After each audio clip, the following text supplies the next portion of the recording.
Hey guys, welcome back to my channel. আমি শিল্পা। আজকে নিয়ে এসেছি আবার একটা নতুন ব্লগ। তো আজকের ভিডিওটা হচ্ছে আমার দিদির বেবি শাওয়ারের। অ্যাকচুয়াল বেবি শাওয়ার অনেক দিন আগেই হয়ে গেছে। তো এগুলো আমি সকালবেলা উঠে রান্না করে রেখেছি সব কিছুই। আজকে ফটোশ্যুট হবে। তো ওর সেরকমভাবে বেবি শাওয়ার হয়নি কোনো, মানে বাড়ির সমস্যার জন্য। ওদের বাড়িতে দিদি কাকা শ্বশুর অসুস্থ ছিল, তো সেই জন্য হয়নি। তো এখন আমরা মানে শুধু ফটো তোলার জন্য এগুলো সব করেছি। আমাদের বাড়ি থেকেও সাথ দিতে পারবো না, আমরাও যেহেতু অসুচ, তো সেই জন্য সেভাবে হয়নি। আর আমাদের বাড়ি থেকে 9 মাসের সাধের কোনো নিয়ম নেই, 7 মাসের নিয়ম। তো 7 মাসে ওর শাশুড়ি একটু টুকটাক শুধু নিয়ম করে দিয়েছিল, আর কোনো কিছুই করা হয়নি। তো আমি সকালবেলা রান্না করার পর দিদি এসে মাছটা রান্না করেছিল, যেহেতু 2 মাসের ওপরেই দায়িত্ব ছিল। তারপর আমি ওই যে দেখলে তোমরা, ওটা ডেকোরেশন করলাম। করার পর মানে এখানে দিদিকে আমি রেডি করিয়ে দিয়েছি। দিদি মানে আমাকে আগের থেকেই বলে রেখেছিল যে তুই আমাকে সাজাবি সেদিন, কারণ এখন তো বুঝতেই পারছো ওর এনার্জি একটু কমই থাকবে। তো ওকে আমি এখানে রেডি করিয়ে দিচ্ছিলাম খুব তাড়াতাড়ি রান্না করে।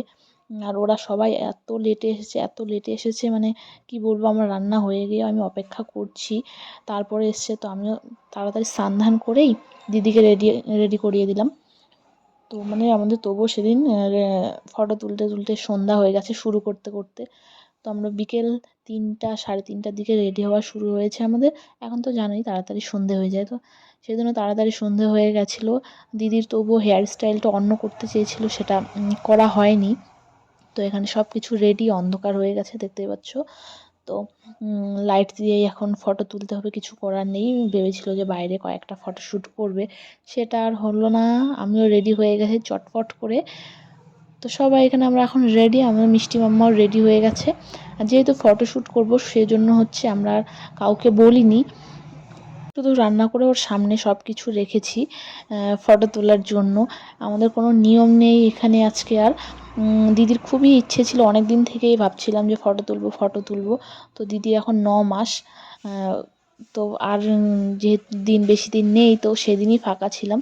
তো সেদিনই সেজন্য ফটো তুললাম। এতদিন থেকে সবাই কাজে ব্যস্ত, কিছু না কিছু একটা হচ্ছিল। আমার মায়ের শরীর অসুস্থ, তো মায়ের শরীরটাও যেহেতু একটু সুস্থ রয়েছে, তো ভাবলাম যে করেই নেই। কারণ দিদিও বলছিল যে মানে কোন দিন কি হয় না হয় সেটা তো বলা বলা মুশকিল। সেই জন্য আমরা খুব তাড়াতাড়িই করলাম। তো দেখতেই পাচ্ছ এখানে পোজ দিচ্ছে একের পর এক। তো এখানে আমাদের সব কিছু রেডি। তো এখানে আমাদের এই মিষ্টি টিষ্টিগুলো সব নিয়ে এসছে আমার দিদি। রুমাদি নিয়ে এসছে চিপস টিপস, আর বাকিগুলো এখানে রান্না করা হয়েছে। দেখো, ছোট্ট একটা কেকও আনা হয়েছে। তো এখানে রান্না হয়েছে মাছ, পাঁপড়, ডাল, চচ্চড়ি, তারপর পায়েস, মানে যা যা হয় মোটামুটি সব কিছুই করেছি, যতটা করতে পেরেছি। এত তাড়াহুড়া করে মানে ওকে রেডি করিয়েছি। আর যে একটা সুন্দর করে আমি একটা ভিডিও বানাবো, কয়েকটা ফটো তুলবো, তো সেটাও করতে পারিনি। দেখো এখানে মানে এখানে আমি ওদের ফটোশ্যুট শেষ হওয়ার পর আমি এখানে দু একটা, মানে এই দু একটা বলতে এই একটা ক্লিপই নিয়েছি, যে একটু দেখা ফেসটা ভালো করে, তবুও ভালো করে নিতে পারিনি। তো মানে নর্মাল মেকআপ, মানে নর্মালের মধ্যে একটু সুন্দর, মানে গর্জিয়াস যেটা আমার মনে হয়, সিম্পল একদম করেছি। দেখতে পাচ্ছ স্কিন লাইক মেকআপ যেমন হয় সেরকম হয়েছে মেকআপটা। পাশ থেকে তোমাদেরকে দেখালাম। তো তারপর এখানে কেক কাটিং করা হলো। আমাদের মিষ্টি রানী তো খুবই খুশি, ভাই বোনও হবে। আর তোমরা ভাবছো হয়তো যে সন্ধেবেলা হয়তো এতক্ষণ না খেয়েও আছে। না, সেরকম কোনো কিছুই না, যেহেতু আমাদের কোনো নিয়ম মেনে এটা হচ্ছে না, শুধু ফটোশ্যুটের জন্য হচ্ছে। তো সেজন্য সকালে খেয়েছে, মানে ভাত টাত সব কিছুই ওর খাওয়া হয়েছে। তারপরেই আমরা এটা সন্ধ্যেবেলা ফটোটা শুধু তোলার জন্য সাজিয়েছি। তো এখানে যেভাবে পেরেছি, যতটা পেরেছি সেভাবে করেছি। পেছনের ব্যাকগ্রাউন্ডটা সম্পূর্ণ আমি বানিয়েছি, দেখো কেমন হয়েছে। সামনাসামনি যতটা খারাপ লাগছে, মানে এখন দেখতে পাচ্ছ ক্যামেরায় যতটা খারাপ লাগছে, আশা করি যে ফটোতে এর থেকে সুন্দর লাগবে। প্যান্ডেল যেরকম হয় দেখতে, তো সেরকম ভালো লাগে না, কিন্তু ফটোতে তোমরা যখন দেখবে খুবই সুন্দর লাগে। তো আমি এটা যেমনভাবে পেরেছি, দুটো শাড়ি দিয়ে মানে এখানে আমি বানিয়েছি। তো এখানে অনেক ফটো তুলেছি সবাই মিলে। তো ফটোগুলো এখনও আমাদের আসেনি, ফটোগুলো আসলেই শেয়ার করব।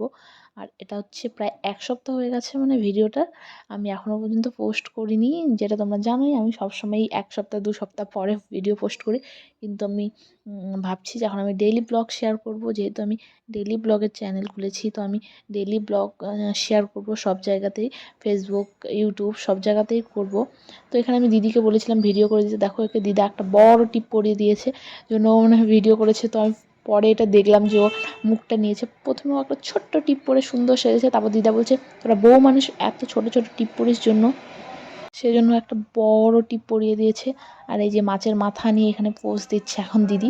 তো আমরা একটা ভুল করে ফেলেছি, মানে মাছের মাথাটা আমরা ঝোলের মধ্যে দিয়ে দিয়েছিলাম, সেই জন্য মাছের মাথা ভেঙে পড়ছে। আর এখানে হাসছে ক্যামেরাম্যানও যে তোমার মাছের রস হচ্ছে গড়ে পড়ছে এখানে, মানে হাত দিয়ে পড়ে যাচ্ছে। সেজন্য মানে এখানে হাসছে দিদি। আর মাথা হাতে তুলতে ভেঙে যাচ্ছে, নরম হয়ে গেছে, তখন আমরা বুঝতে পারিনি। তো এবার হচ্ছে দিদি খাবে, তোমাকে আমি মানে ভালো করে দেখিয়ে দিচ্ছি কী কী। আর এখানে আমরা না মাছ দিতেই ভুলে গেছিলাম, পরে আমরা মাছটা অ্যাড করেছি। আর এগুলো বেশিরভাগ আমিই রান্না করছি, বেশিরভাগ সবই আমি রান্না করেছি, শুধু মা ভাত করেছে, ডালের মধ্যে হচ্ছে ছোক দিয়েছে, আর দিদি হচ্ছে মাছটা হচ্ছে ভেজে ঝোল বানিয়েছে।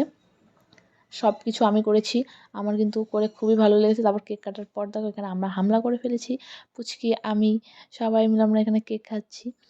মানে ওরা তো ভাত খাবে, তো আমরা কেক খাচ্ছি। আর আমিও সেদিন সারাদিন খাওয়ার টাইম পাইনি। আমাকে সকালে বলেছিল, তো আমি ভেবেছিলাম স্নান করে খেয়ে আমি ওকে রেডি করাবো, কিন্তু তখন আর টাইম হয়নি। আর ক্যামেরাম্যানকে টাইম দেওয়া হয়েছিল 2টা 2:30টা, কিন্তু আমাদের ফটো তুলতে তুলতে ওই 4টা 5টা ওদিকে 4টা মানে 5টা 5:30 বেজে গেছিলো, যেহেতু সন্ধে হয়ে গেছিলো।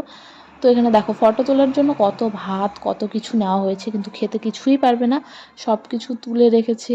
এখানে সুমিতদাও খাচ্ছে, দুজনে মিলে খাচ্ছে। এত খাওয়ার ও তো একা খেতে পারবে না, দুজনেও খেতে পারেনি, বাকি খাওয়ারও আবার রেখে দিয়েছে। এখানে অনেক খাওয়ার হয়ে গেছে, নর্মালি লোকের মানে এত খাওয়া জানোই খেতে পারবে না। তো তারপরে হচ্ছে খাওয়ার পর ড্রেস চেঞ্জ করেই একটু লুকটা চেঞ্জ করে একটা ওয়েস্টার্ন ড্রেস পরে ফটোশ্যুট করেছে। আমি শুধু একটু হেয়ার স্টাইলটা চেঞ্জ করে দিয়েছি, ব্যাকগ্রাউন্ডটাও আমি চেঞ্জ করে দিলাম, কারণ ওই ব্যাকগ্রাউন্ডে এই লুকে ভালো লাগবে না। আর যেহেতু সন্ধে হয়ে গেছিলো সেই জন্য হচ্ছে মানে সন্ধে রাত হয়ে গেছে, তো বাইরেও ফটোশ্যুট করতে পারবে না, তো সেই জন্যই হচ্ছে এখানেই করতে হচ্ছে অন্য মানে ব্যাকগ্রাউন্ডটা চেঞ্জ করে। আর আমি হেয়ার স্টাইলটা একটু আই মেকআপটা চেঞ্জ করে দিয়েছি। তো শুধু ড্রেসটা পরেই সাথ ফটোশ্যুট করা আবার শুরু হয়ে গেছে। তো দেখতেই পাচ্ছ এই ড্রেসটা কত সুন্দর লাগছে, দিদি যে পরছে খুবই সুন্দর মানিয়েছে ওকে। তো সিঁদুরটা একটু ল্যাতরা প্যাতরা হয়ে গেছে, কিন্তু দেখা যাক ফটোতে কতটা সুন্দর করে দিচ্ছে। হয়তো এটা একটু কম করলে ভালো লাগতো, কারণ আগের লুকটা একদমই ডিফারেন্ট ছিল, সেই জন্য সিঁদুরটা বেশি করে পরা হয়েছে। আর এখানে দেখো সবাই ড্রেস চেঞ্জ করে একদম নাইটি ম্যান হয়ে গেছে সবাই। তো এখানে কয়েকটা ফটো তোলার পর দেখো আমার ঘরটা কী অবস্থা। এখন এই ঘরটা সম্পূর্ণ গোছাতে হবে আমাকে, এরকমই হয় কোনো কিছু হলে। মানে তো আজকের ভিডিওটা এইটুকুই, বাই বাই।